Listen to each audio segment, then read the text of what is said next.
O Orador apresenta Três Perguntas para um Homem Morto. Escrito e narrado por Weberson Santos. Sempre tive um relacionamento ambíguo com a fé. Por vezes cultivei uma crença inabalável nos dogmas da minha religião, e por outras alimentei um ceticismo natural de quem sabe que lá no fundo do íntimo humano não sabemos nada sobre o que possa haver depois da vida.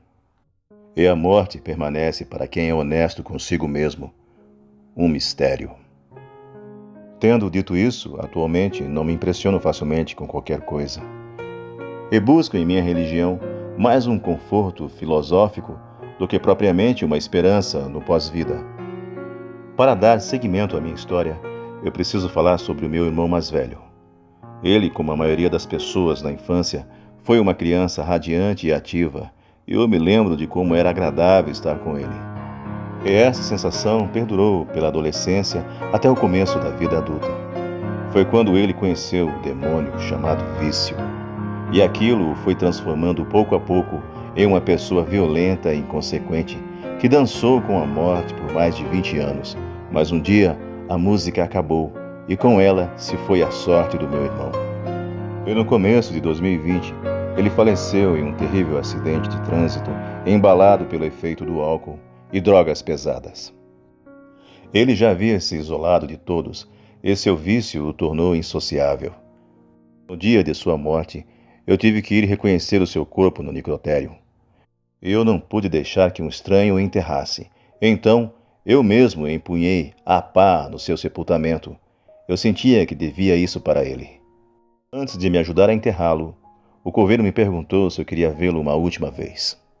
Eu disse que sim, pois no necrotério só o reconheci através dos seus documentos pessoais, e não me deixaram ver o seu corpo, pois era grande o estado de degradação do mesmo. Por isso eu fiquei apreensivo quando o coveiro levantou a tampa do caixão. O corpo já havia passado por um processo para deixá-lo mais apresentável. Mas, mesmo assim, foi uma visão forte de se ver. Seu crânio estava parcialmente costurado e ele tinha uma expressão débil, quase sorridente. Fiquei aliviado por ter apressado o procedimento fúnebre, não optando pelo velório, pulando direto para o sepultamento. E pensar que existem pessoas que são favoráveis à liberação das drogas. Bem, acho que estou mudando de assunto. E agora, tendo feito a minha introdução, chego à parte central da minha história. O dia em que fiz 3 perguntas para um homem morto. Preciso mencionar o quanto está sendo doloroso os últimos anos sem meu irmão. Eu o amava do fundo da minha alma. E numa noite dessas, eu sonhei com ele.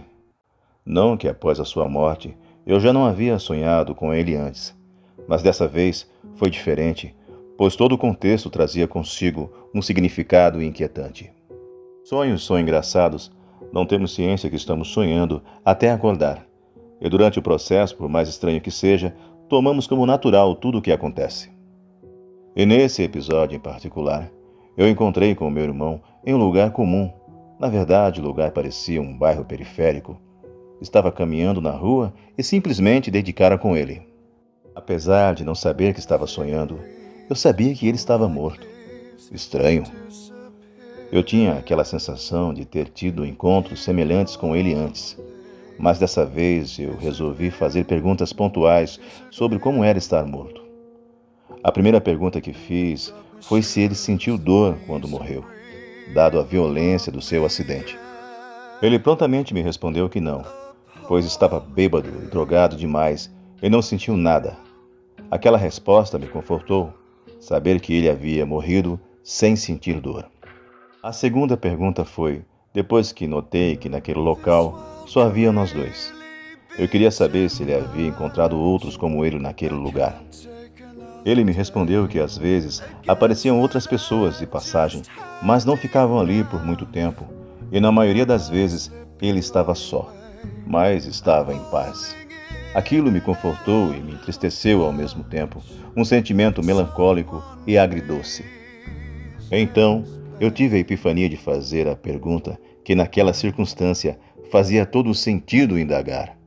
E na minha terceira pergunta eu queria saber se ele já havia visto Deus, tendo em vista que ele, o meu irmão, estava morto.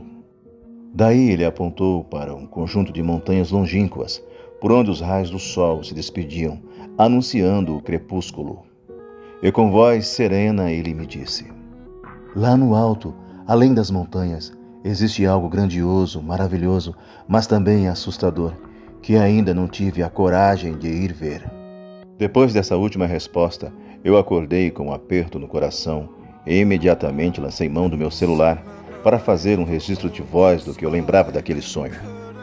Sobre tudo isso tem explicações conflitantes. Às vezes acho que tudo não passou de um delírio produzido por um subconsciente de uma mente criativa, pois geralmente a explicação mais simples é a mais provável.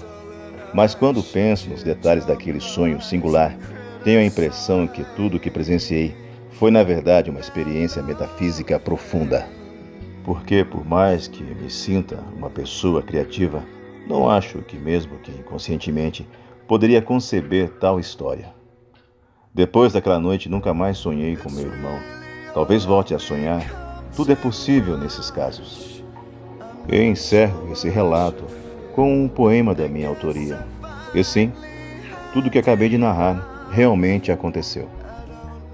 Seria um sonho menos real, mesmo quando esse sonho consegue tocar aquilo que se entende como alma e me trazer singela calma, porque sei que sou como a folha que cai, que o vento leva para onde vai. Eu sou como um dia de verão, que finda no inverno, na escuridão. Mas, como não contemplar as estrelas no infinito a brilhar? Mas, como não almejar que sua força venha nos sustentar?